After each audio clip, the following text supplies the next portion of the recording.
Good morning, everyone. Oh, here's the handout for today. Thank you so much for that. I just forgot to bring it with me today. I'll bring it next time.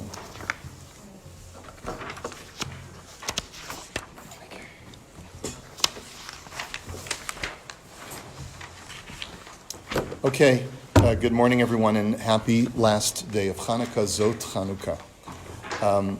We are up to Moreh Nevukhim, section 1, chapter 25. We are broadcasting from the webyeshiva.org group on Facebook Live, and we are broadcasting from Thornhill, Ontario at the Bayit. We are using the Professor Shlomo Pine's translation of Moreh Nevukhim, and we are now going to begin chapter 25. The verb that we're focusing on today, it's a short chapter, so it may take us a little bit less time today than normal. The verb that we're dealing with today are the letters Shin, Chaf, Nun, Shochein, Shachan, Shekhinah. All of these terms come from the common Shoresh, Shin, Chaf, Nun. This is a very unusual verb. And the way that it should be clued to you that it's unusual is because the Rambam has chosen to group it with action verbs, even though it implies more passivity than action.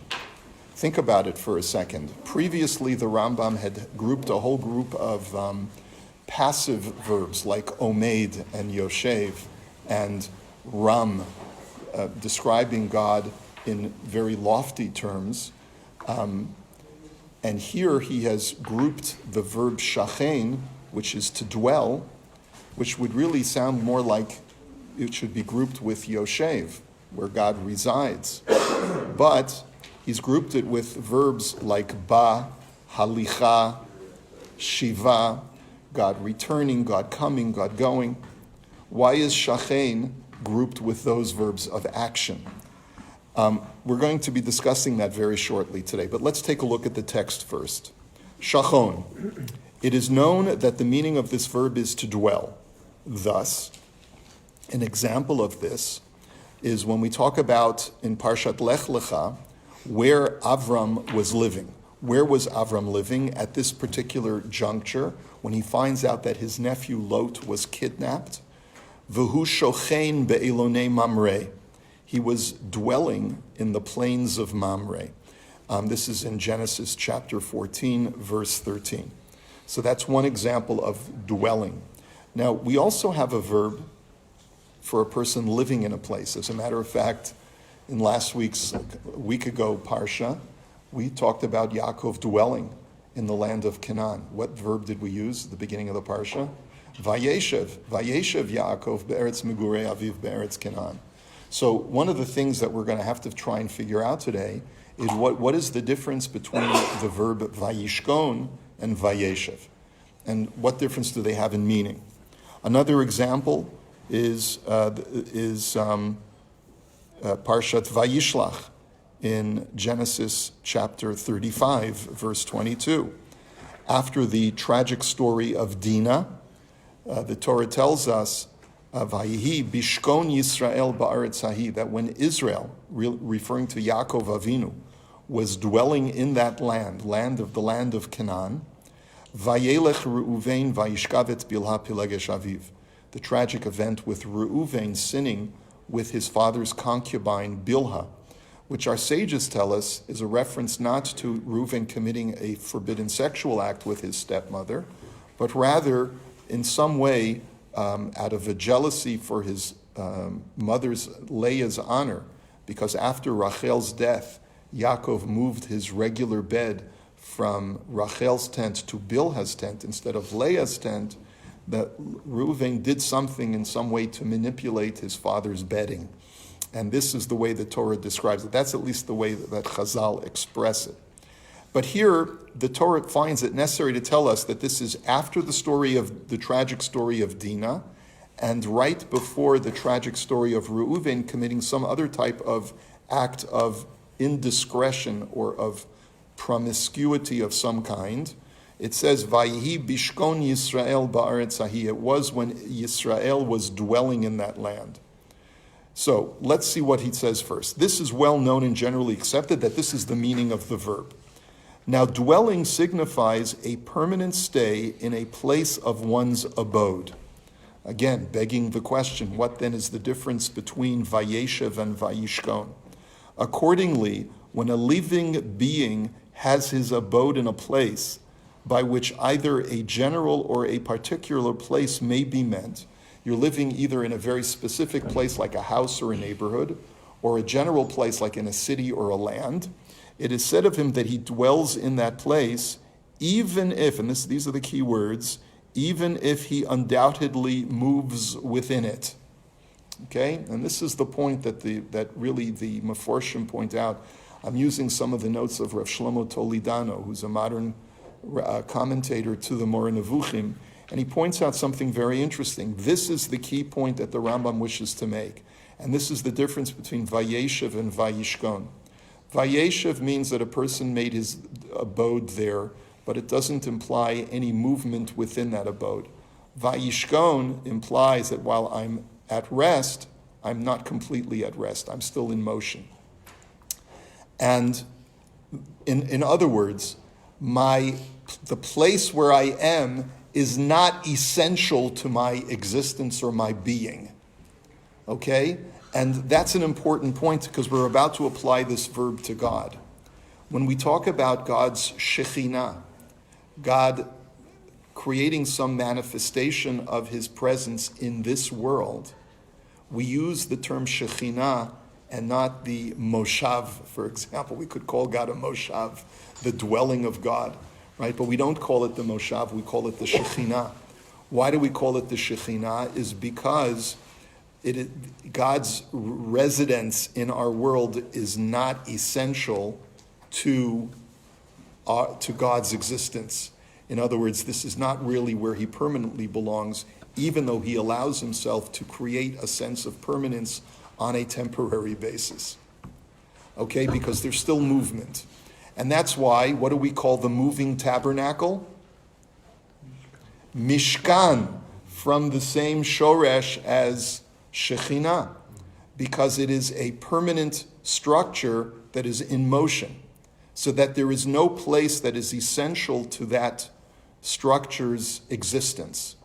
In contradistinction to a mikdash, a place of sanctity, the reason why the temple is not called a mishkan, but it's called a mikdash, is because the temple is permanently built of rock, of stone, and is a permanent place where its place on the Temple Mount is essential to its holiness. Okay? So let's see how we move into this further. By the way, we can also create a contradistinction to where we talk about God dwelling permanently. When we talk about God residing in the heavens, there are two places where reference is made to God residing in the heavens. In Tehillim, that's in sources 13 and 14 on your handout. And it says in Tehillim chapter 2, it says, Yoshev Bashamayim Yischak, that God sits or dwells, but using the verb yeshiva, because when we talk about God in his transcendent, unknowable way, we ascribe him to the heavens. And there he actually dwells. That's his normative dwelling place. Or, as it says in Tehillim, chapter 123, the next source, Shir HaMa'alot Elecha Nasati et Einai Hayoshevi Bashamayim, that you, God, dwell in the heavens. Okay? So, let's continue along with the text of the Rambam, and we'll see where he gets to the idea of this referring to God's dwelling. But before we do that, I just wanted to point out that the Meforshim themselves are bothered with this idea of the Torah in Genesis 35 describing Yisrael, Yaakov Avinu, as dwelling in the land of Eretz Yisrael. What is the significance of that? So Rashi and the Radak tell us both the same thing, that Ad shelo balech Avron eitzel Yitzchak ireuhu kol eila. Rashi says, this was a temporary dwelling place for Yaakov. and he was on. Remember, why did Yaakov come back to Eretz Yisrael in the first place? What was his whole objective of coming back to Eretz Yisrael? Wanted to see the mishpacha, wanted to see mom and dad. So Rashi says that this whole story, the story of Dinah, the story of Reuven, all of this transpires before Yaakov actually makes it back to his parents' house. He's on his way. And the reason why these things occur, these tragic mishaps, is because he hasn't arrived at his destination yet. And because he's been waylaid for whatever reason, whatever legitimate reason that Yaakov Avinu had, but the fact that he wasn't able to make it to his destination yet was the cause of many of these things occurring, these many unfortunate events occurring. And that's one way of explaining why the Torah says bishkon. The word bishkon means that I'm dwelling in the place, but I'm not completely settled. In other words, that's what the Rambam means, where there's still movement involved while I'm in a certain place. The Netziv in Ha'amek Davar tells us also something very interesting.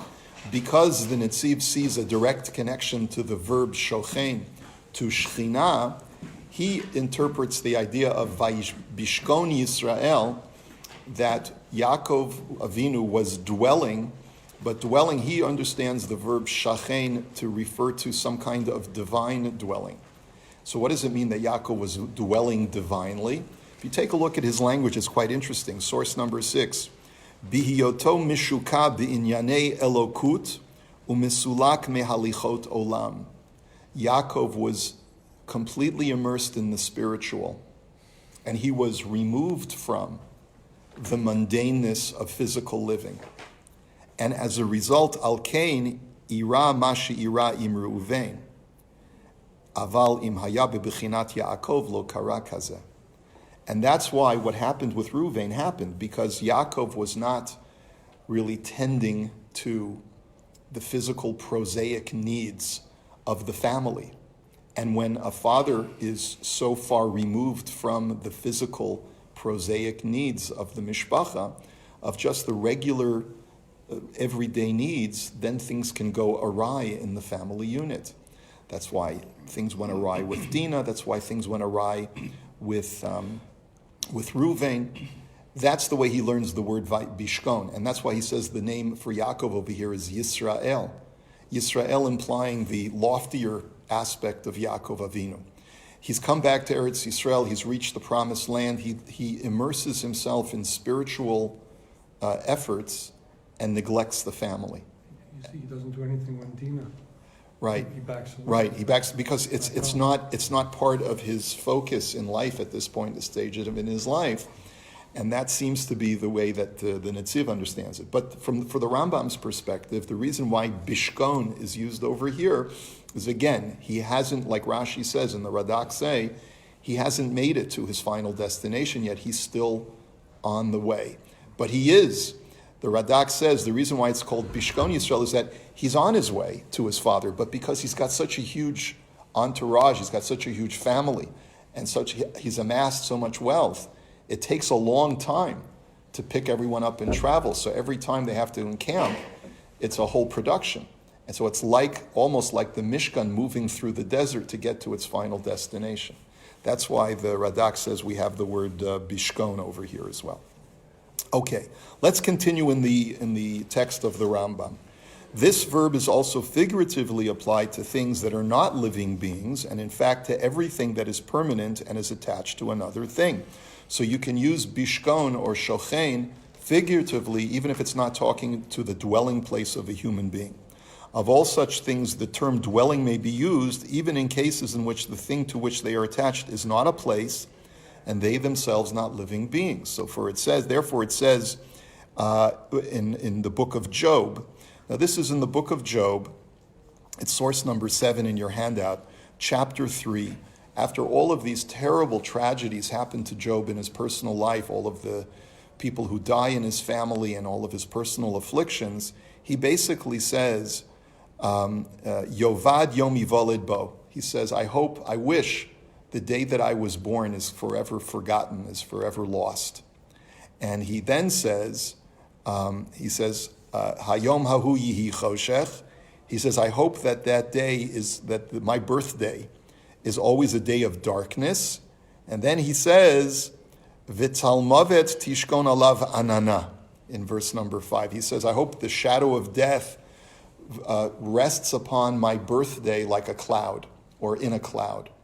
And essentially, what the Rambam is saying, you see from here that the verb tishkon is being used figuratively. There's no cloud, literally.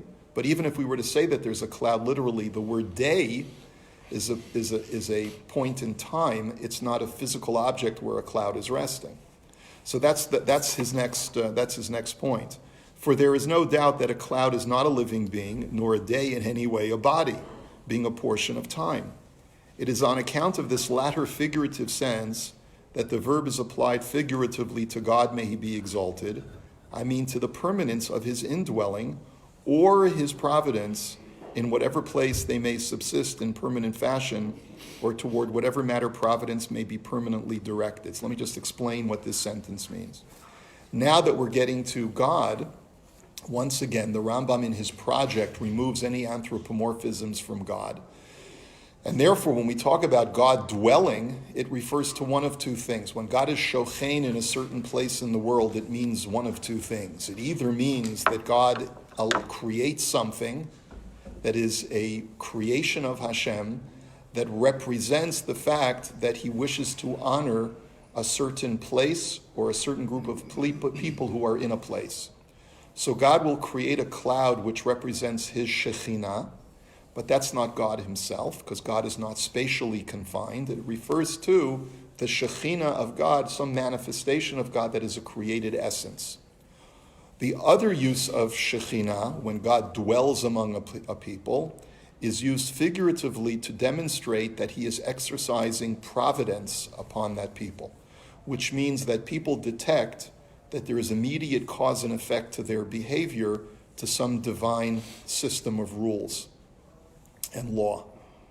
Okay, so that's the second meaning of Shochein. The Rambam has essentially told us that there are two meanings to Shochein, one in reference to a physical creation called Shekhinah, and one to the detection of providence, of hashgacha pratit, of direct providence within a group of people where God is said to dwell. Okay? Now, thus it is said, and therefore he's going to give us three psukim. Two are examples to the created Shekhinah, and one is a reference to providence. So in the first example, which is from the story of Matan Torah, the giving of the Torah atop Mount Sinai, it says in Exodus chapter 24, verse 16, Vayishkon kavod Hashem al Har Sinai, that the glory of God was shochein on Har Sinai. Okay? And that's an example of God's creating something, a cloud, to represent that he wanted people to know that he was honoring them with letting them know that he was displaying something to show that he was close with them. The next example that he brings, and I will dwell among the children of Israel, v'shochanti betoch b'nei Yisrael v'ayiti lahem le'lokim. This is in Exodus chapter 29, referring to the construction of the Mishkan. But here the Rambam says this is not a reference to the creation of the glory of God, right, of just the cloud, but it's a representation of the fact that God's providence will be manifest among the people, because there will immediately be a cause and effect to God's law, dependent upon whether people obey God or not. Okay, that's what V'shachanti means in this context. And the third pasuk is, and the goodwill of him that dwelt in the bush, which is a pasuk in Parshat V'zot HaBaracha, when Moshe Rabbeinu, before his death, is blessing Yosef. Excuse me just 1 second, I'll be right back. Sorry for this unusual interruption.